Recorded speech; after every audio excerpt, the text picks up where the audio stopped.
everybody, how are you? Selamat pagi peserta didik Bu Guru kelas 6A Santo Thomas. Salam sehat. Mari peserta didikku yang baik, yang berbahagia. Sekarang kita akan melanjutkan pembelajaran kita. Kita mulai dari tema 1, subtema 3, pembelajaran 1. Nah, di sini kita harus mempersiapkan buku kita, buku pelajaran kita, yaitu dari buku tema. Tema 1, halaman 110 sampai 126. Kita persiapkan, Nak, ya. Lalu buku pena kita itu halaman 51 hingga 56. Nah, pada pembelajaran ini kita mau melihat bagaimana kita mencintai, mengenal hewan yang ada di sekitar kita, bagaimana kita mencintainya, membuat hewan itu bisa tumbuh dan berkembang menurut habitatnya. Mari peserta didik Bu Guru, kita ikuti slide demi slide dari Bu Guru. Baik, kita lanjutkan pembelajaran kita, Nak, ya. Itu tema 1, ayo selamatkan makhluk hidup. Subtema 3, selamatkan hewan dan tumbuhan, pembelajaran 1. Nah, Ibu sudah sampaikan tadi, Nak, bagaimana kita mempersiapkan buku-buku kita. Nah, ada di sana tujuan pembelajaran kita. Mari kita lihat, Nak, ya. Memahami cara pelestarian hewan. Yang kedua, mampu memahami kehidupan politik di negara-negara Asia Tenggara. Nah, muatan IPA yaitu bagaimana kita melestarikan hewan. Pada buku temamu di sana ada halaman 110, ya. Kita lihat ada di sana harimau Sumatera, itu hewan yang dilindungi, ada orangutan dari Kalimantan, atau ada badak bercula 1 dari Ujung Kulon. Hewan-hewan tersebut merupakan jenis hewan Indonesia yang dilindungi dan langka, ya, karena langka. Apa yang menyebabkan hewan tersebut menjadi langka? Nah, mari kita cari tahu, Nak, ya. Banyak hewan dan tumbuhan yang hampir punah sehingga diperlukan adanya langkah untuk melestarikannya. Sebagai contoh untuk hewan yang hampir punah, misalnya, saya katakan tadi, Nak, ya, badak bercula 1, cendrawasih, komodo, dan lain sebagainya. Ada harimau Sumatera juga, Nak, ya. Nah, untuk dapat melestarikan hewan, kita harus memahami bagaimana cara merawatnya dengan baik. Misalnya, kita harus mengetahui jenis makanannya, ukuran kandangnya yang sesuai dengan ukuran hewan peliharaannya, serta kebersihan hewan dan kandangnya. Tidak cara merawatnya. Ketika memelihara hewan, kita juga harus memperhatikan jumlah populasinya. Nah, kita lihat, Nak, dalam buku kita halaman 111. Ya. Halaman 111 itu dikatakan di sana ada gambar hutan, ya. Ada gambar hutan dan ada gambar, ya, perkotaan. Nah, lihat semua di sana. Gambar hutan dan perkotaan atau pemukiman. Apa yang terjadi jika hutan tersebut dijadikan menjadi perkotaan? Nah, untuk hewanlah dulu. Ya, Nak, ya. Apa yang terjadi jika hutan itu dijadikan menjadi perkotaan? Siapa yang tahu? Ya, Ibu bantu, Nak, ya. Kalau semua tempat menjadi tempat pemukiman, maka hutan tidak ada lagi. Akhirnya bagaimana? Nah, bumi tidak hijau lagi. Pemerintah sekarang menggalakkan bagaimana menghijaukan bumi. Nah, yang pertama tadi, bumi tidak hijau lagi. Yang kedua, apa yang terjadi? Terjadi panas, gerah, ya. Yang ketiga, apa yang terjadi? Tempat hidup hewan dan tumbuhan tidak ada lagi. Nah, itulah dia yang terjadi jika hutan itu dijadikan tempat perkotaan atau tempat pemukiman. Lalu yang kedua, dikatakan di sana, bagaimana dengan nasib hewan-hewan yang hidup di hutan? Nah, jika tadi hutan tadi menjadi tempat perkotaan, ya, bagaimana nasib hewan? Ya, nasibnya tidak ada tempatnya lagi. Mereka akan berkurang sedikit demi sedikit karena tempatnya sudah tidak ada lagi. Yang ketiga, di mana hewan-hewan tersebut akan tinggal jika hutan telah musnah. Nah, inilah yang digalakkan oleh pemerintah, yang dihimbau oleh pemerintah. Jika tempat tinggal hewan itu tidak ada lagi, yaitu di hutan, maka pemerintah menyiapkan apa? Kebun binatang. Nah, disiapkan oleh pemerintah. Lalu yang keempat katanya, nah ya, halaman 112. Bagaimana pengaruhnya terhadap kehidupan manusia jika seluruh pohon dan semua hutan di bumi habis? Apa pengaruhnya, nak? Ya, seperti saya katakan tadi, bumi akan panas.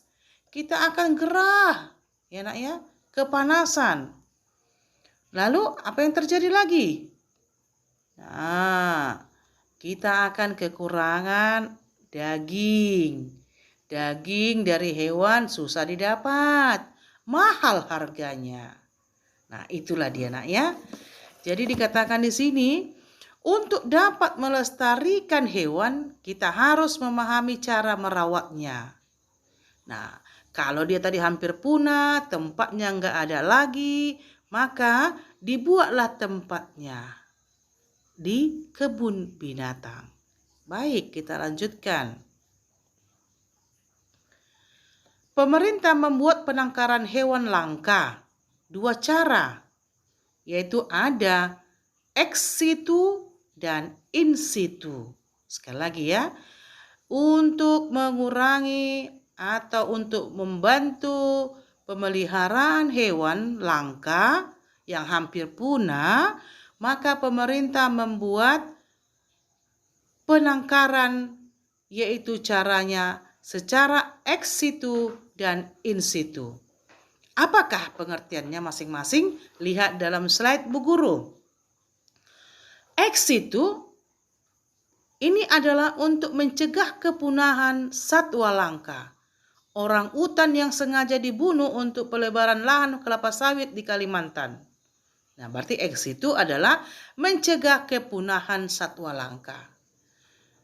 Ex situ artinya di luar habitatnya, seperti kebun raya, kebun binatang, dan taman sari. Itulah tempatnya. Jadi ex situ bagaimana dia dapat hidup di luar habitatnya.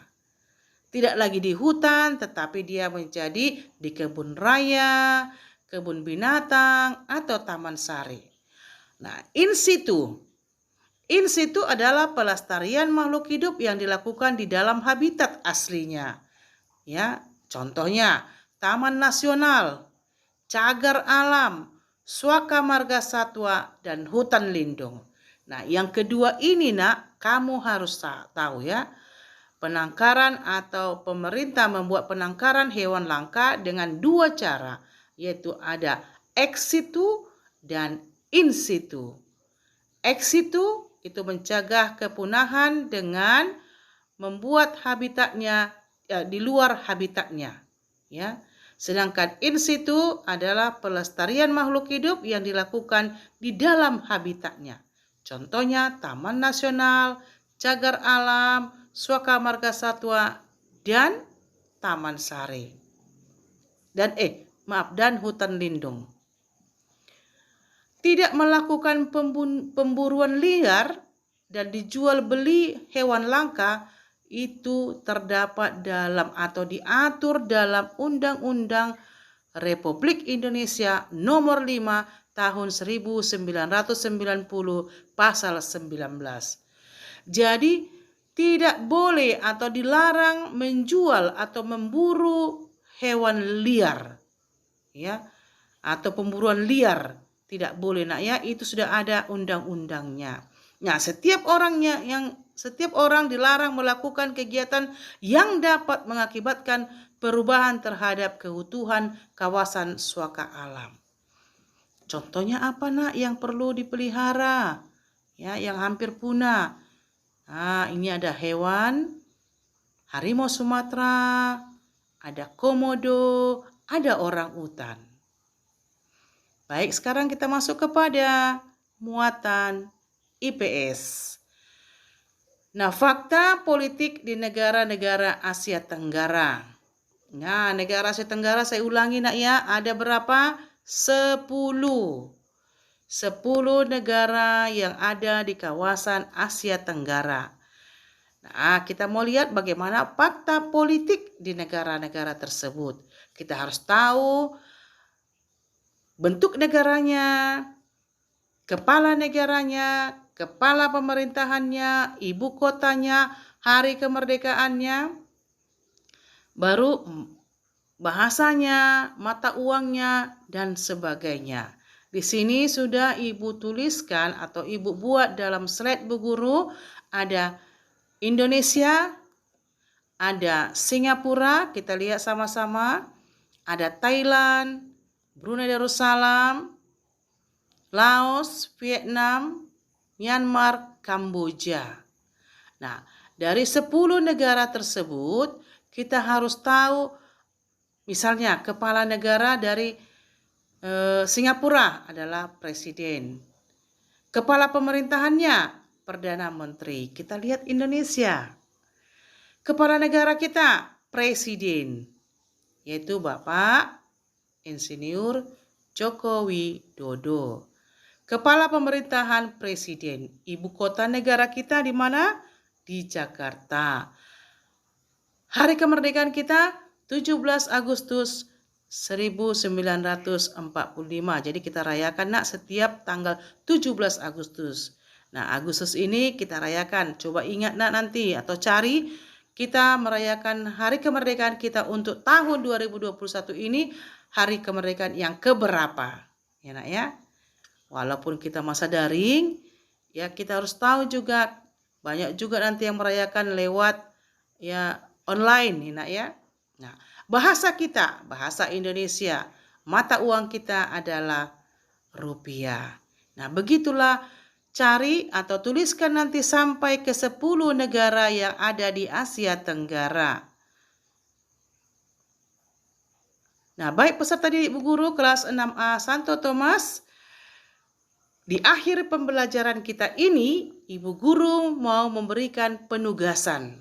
Yang penting satu adalah kamu baca kembali, mengulang pembelajaran atau materi yang sudah Ibu berikan.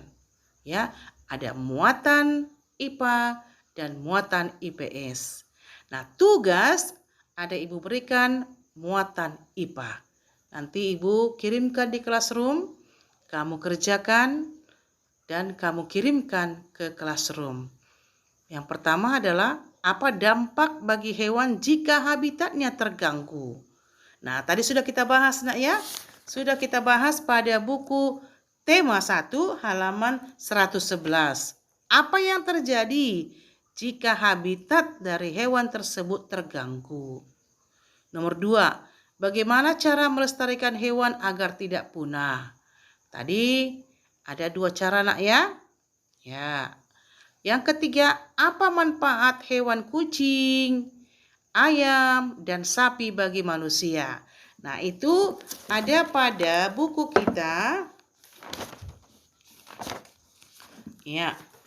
Pada buku kita, buku Bupena. Ya. Bupena pada halaman 52. Kita lihat di bawah, ya, nak ya. Bupena halaman 52. Lihat di sana ada kucing, ayam, dan sapi. Apa manfaatnya ya bagi manusia? Kucing itu manfaatnya bagi manusia apa, Nak? Ya, pertama sekali untuk para petani dia menjadi pemburu apa? Tikus. Ya. Baru yang kedua bagaimana? Ya ada bagian dari tubuhnya itu yang digunakan untuk kesehatan. Apalagi Nak? Ya sebagai hewan peliharaan. Nah, kamu sudah bisa menjawabnya nanti. Kamu tinggal menuliskan dari apa yang Ibu berikan. Nah, kalau ayam. Nah, apa manfaat bagi manusia? Yo, kita dapat makan daging ayam. Enak rasanya ya, daging ayam. Apalagi? Ya, telurnya bisa diambil. Bulunya bisa dijadikan apa? Kamoceng atau prakarya yang lain, ya. Lalu daging sapi. Ya, bisa diambil dagingnya. Kita bisa makan daging sapi. Ya, Nak ya. Itu bisa juga apa? Dijadikan menjadi atau dijadikan para petani untuk membajak sawahnya. Pekerjaannya semakin ringan. Nah, itu nomor 3 sudah kita jawab. Maka kamu tinggal menuliskannya kembali, Nak ya. Maka yang pertama tadi tugasmu baca kembali, lalu tulis dengan rapi di buku catatannya. Ya, nanti suatu waktu Ibu akan mengumpulkan buku catatannya. Jadi catatan tidak usah dikirim, Nak ya. Lalu yang ketiga adalah jawab pertanyaan muatan IPA. Nomor 1, nomor 2, dan nomor 3. Nomor 3 sudah kita jawab tadi. Oke? Terima kasih. Baik peserta didik Bu Guru kelas 6A Santo Thomas yang berbahagia, yang baik. Pelajaran kita pada hari ini sudah selesai. Maka Ibu Guru harapkan kamu dapat mengulang dan mengulang kembali materi yang sudah Ibu berikan agar kita mendapatkan hasil yang lebih baik dan memuaskan dan berguna bagi masa depan kita. Mari kita mencintai hewan dan tumbuhan yang ada di sekitar kita. Go green. Love animal.